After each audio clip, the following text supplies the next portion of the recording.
Hello children, welcome to AIMS India online classes. This is a chemistry session. Here we are discussing about water. In this session, we are going to see a practice sheet related to chapter water. That is practice sheet 1, which includes conceptual understanding questions and single character answer type questions. Okay, let us start the practice sheet. Right. First, let us go through the conceptual understanding questions. See the first one among those. The constant temperature at which water changes from solid state to liquid state upon heating is called. What do we call the temperature? The temperature at which a solid substance converting into liquid state. Actually, the conversion of solid into liquid is called melting. And the temperature at which this process is occurring is called melting point. Okay, the temperature at which a solid substance converting into liquid state on heating is called its melting point, because by heating solid converting into liquid state here, that process is called melting, and the temperature at which this melting is occurring is called melting point. For example, if we take ice starts converting into liquid water state after heating till 0 degrees Celsius. So the 0 degrees Celsius temperature is said to be the melting point of ice. Okay, that is melting point. Next one, the constant temperature at which water changes from liquid state to solid state upon cooling is called. See once the process what is happening here. On cooling, liquid converting into solid. What do we call this process? The conversion of solid into liquid into solid is called solidification or freezing, isn't it? So the conversion of liquid into solid is called solidification or freezing. So the temperature at which this freezing process is occurring is called freezing point. So if you take water, okay, if you take water at normal temperature, if we start cooling this water, after reaching 0 degrees Celsius temperature, it starts converting into solid ice form. So we can say this 0 degrees Celsius is its freezing point. If we observe, the melting point and the freezing point of a substance will be obviously same, because melting point means the temperature at which a solid converting into liquid state. At the same temperature on cooling back, that liquid substance starts converting into solid state. Okay. So freezing point means the temperature at which a liquid starts converting into solid state. Okay. Next one. The water under the surface of earth is called. Yes, water exists under the layers of the earth also, under the surface of the earth also. That water is said to be groundwater. This is collected in different methods like by using bore wells or wells. By using this all, we collect this groundwater. The water present under the layers of the earth or under the surface of the earth is called groundwater. Next one. The formation of water vapor by the evaporation of water from the leaves of plants known as. Yes, from the water bodies, generally water converting into water vapor. That is generally called evaporation. But even from the plant's leaves also, certain quantity of water will be converting into vapor state. That process is known as transpiration.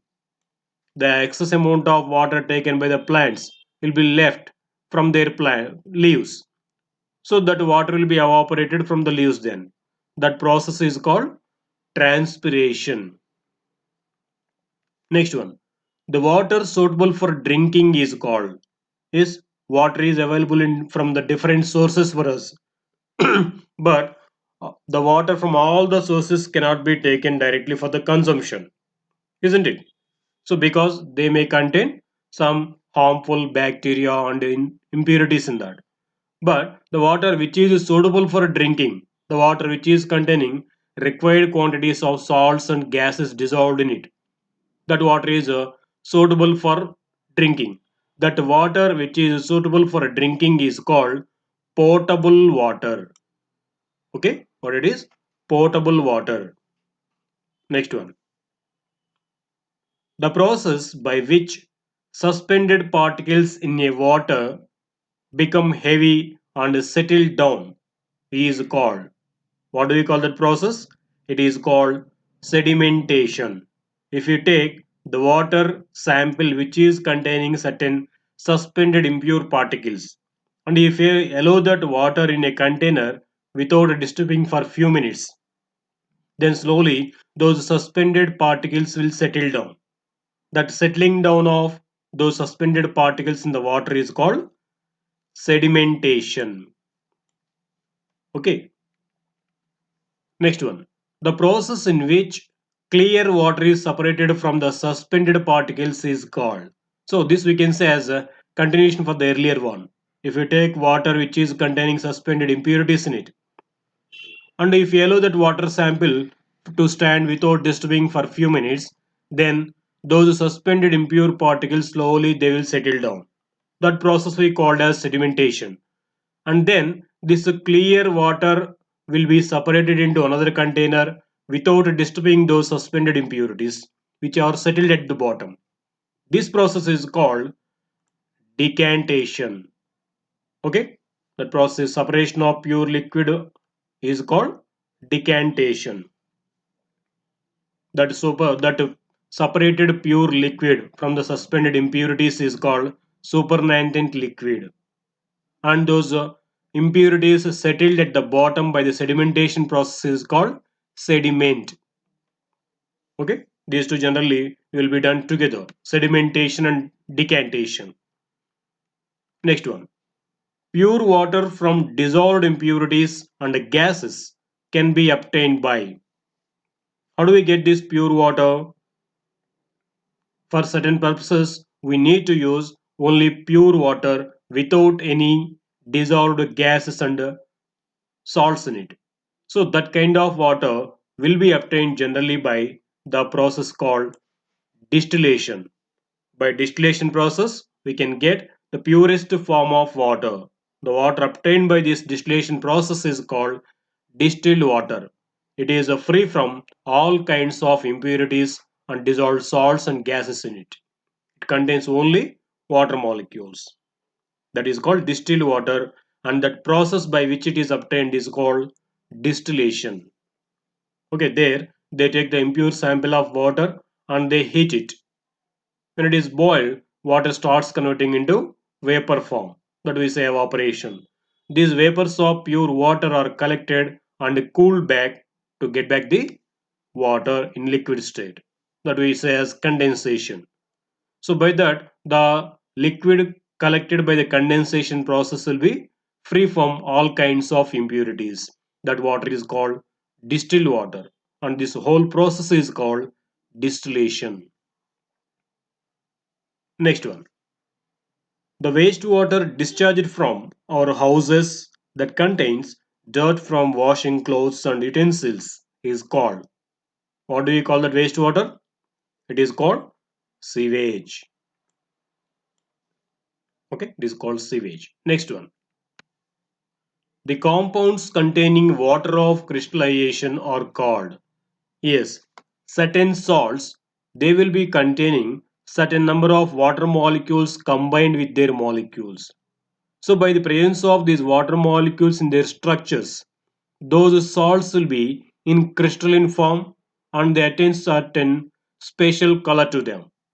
These salts which are containing water molecules with them are called hydrated salts or hydrated compounds. For example, if you say iron sulfate, generally iron sulfate molecules will be attached with a few number of water molecules for each molecule. Then it attains that crystal nature as well as it attains certain green color also. So this characteristic color and crystal nature is because of the presence of water molecules in that salt. Then that kind of salts are called hydrated salts. Okay, And the salts which do not contain water molecules with them are called anhydrous salts or anhydrous compounds. But the salts containing water of crystallization are called hydrated compounds. Okay, next one. Carbon dioxide dissolves in water to form a weak acid, commonly called. Yes, the acid formed when carbon dioxide dissolved into water is called carbonic acid. Its formula is H2CO3. Carbon dioxide, when dissolved into water, it reacts with water molecules. H2O plus CO2 gives H2CO3, which we call commonly as carbonic acid. That is so, as it is an acid, it gives sour taste. So that is why carbon dioxide is dissolved in the preparation of soda as well as soft drinks. Because when carbon dioxide is passed into the water, it reacts with water and forms this carbonic acid. By the formation of this carbonic acid, that beverage will get sour taste. Okay, that is carbonic acid and its formula is H2CO3. Next one. Now let us go through the single correct answer type questions. See the first among those. Dash is known as the universal solvent. Which one of these is called as universal solvent? Yes, it is water. Why it is called so? Because water can dissolve almost all the things in it. Of course, some of them they dissolve fairly with a short time, and some substances they dissolve very rare quantity, very small quantity, and they take long time. But anyhow, almost all the substances they dissolve in water. That is why water is called as universal solvent. Next one. The freezing point of pure water is. What is meant by freezing point? First, let us see what is meant by freezing so we can understand what is freezing point. Freezing means the process by which a liquid substance converts into solid state by cooling. That process is called freezing. The conversion of a liquid substance into solid state by cooling is called freezing or solidification. And the temperature at which a liquid substance converts into solid or a liquid substance freezes into solid state is called freezing point. If we take pure water, it starts converting into solid state or it starts freezing at exactly 0 degrees Celsius. Why it is given particularly pure means by the addition of certain impurities it may change its temperature, freezing temperature. But if you take pure water, its freezing point is 0 degrees. Means when you cool pure water after reaching 0 degrees Celsius temperature, it starts converting into ice form. So it is called freezing point of pure water. That is 0 degrees Celsius temperature. Next one. The chemical formula of hydrated sodium carbonate is. So hydrated sodium carbonate, which is also called as washing soda. So hydrated represents here each sodium carbonate molecule will be connected with a certain number of water molecules. So it is Na2CO3 10H2O. It is also called washing soda. Hydrated sodium carbonate Na2CO3 10H2O. Next, the ratio of hydrogen and oxygen by weight in water is respectively. So they're asking the ratio of hydrogen and oxygen in water. We know the molecular formula of water as H2O. If you take the molecular formula of water, it is H2O. If you observe here, there are two hydrogen atoms and one oxygen atom. And here they're asking by weight. So if you take the molecular atomic weight of hydrogen 1 and there are two hydrogen atoms, so we can take it as 2 is 2, and there is one oxygen atom whose atomic weight is 16. So we can get the weight ratio as 2 is to 16, or we simplify it, we get it as 1 is to 8. Okay, the ratio of hydrogen and oxygen by weight is 1 is to 8 in water. It is important here to consider whether they're asking in terms of weight or in terms of volume. They may ask both. So here they asked about by weight, then we have taken their weights. In some other questions, they may ask the ratio of hydrogen and oxygen by volume in water also. So if we take by volume, there are two hydrogen atoms and there is only one oxygen atom. 2 is to 1 ratio is for ratio of hydrogen and oxygen by volume. If it is by weight, it is 1 is to 8 for water. Got it? Next one. In gaseous form, water is present in atmosphere as.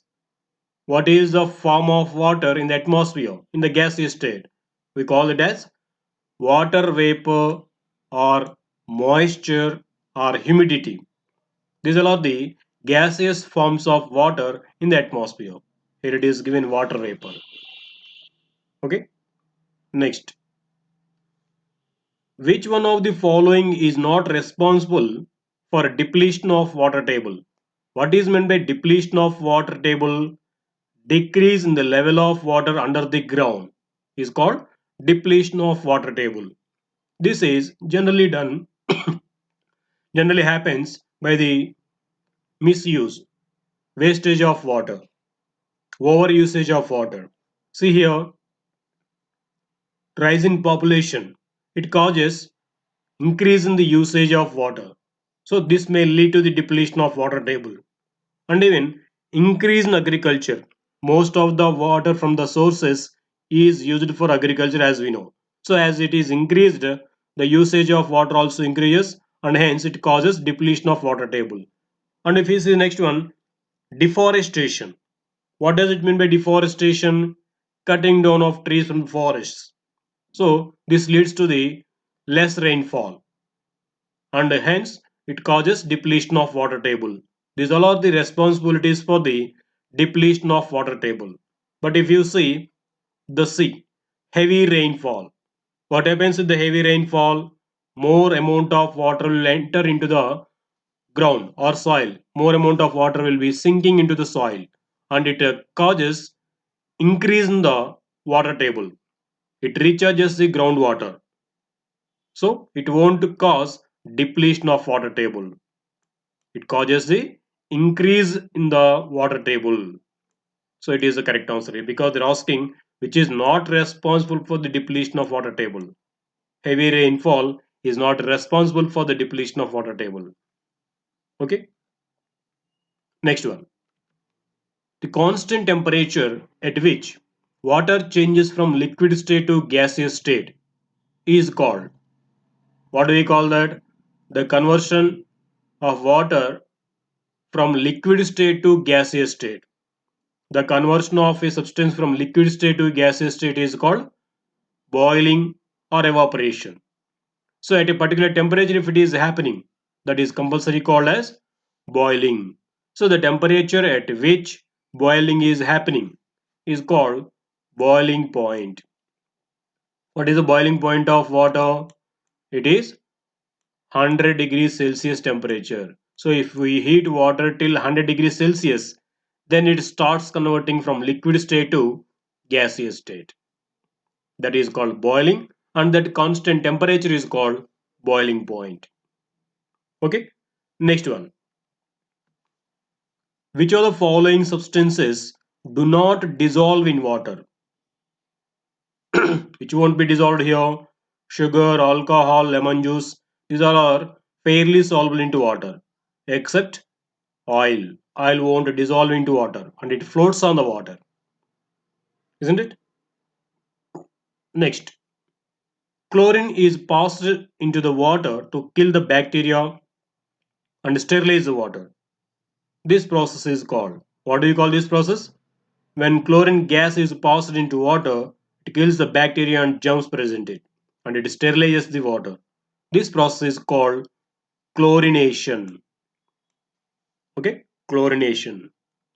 Next, by this process, water can be purified in simple way. What is the simplest way for purifying water? That is boiling. What happens by boiling? All the bacteria and germs present in the water will be killed by boiling process.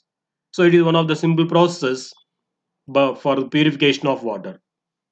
By the remaining process, water cannot be purified, isn't it? So boiling is a simple way for purification of water in small quantities generally. Next, the clear water that obtained after purification by some man-made processes is called. So the pure water obtained by the purification methods is generally called as treated water. Okay, the water which is available naturally from the nature is called natural water, and the water which is obtained after the purification methods is called generally treated water. Next, what type of water is used for preparing soluble injectables? So for the medicinal purpose and for the preparing soluble injectables, they have to use purest form of water. As we told, the purest form of water is obtained by the process called distillation, and that water is called distilled water. Distilled water does not contain any impurities in it. It is the purest form of water.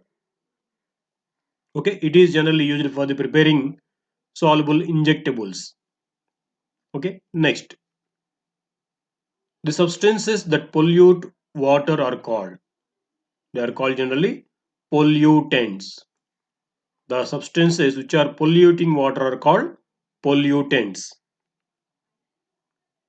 Which water does not occur in free state in nature? Yes, river water exists, well water, rainwater, these all are existing naturally in the nature. But distilled water does not exist because it is obtained by man-made processes. So distilled water is obtained by the process called distillation. In that, water is first boiled and those vapors are collected. They are condensed back to get the purest form of water called distilled water. So it is obtained by the certain man-made procedures. It is not occurring naturally. Okay, it does not occur in the free state in the nature. Distilled water. Next, so this is the level 1 practice. Thank you for watching our video. Please subscribe our YouTube channel AIMS Today and visit our website aimstoday.in for latest updates on recorded videos.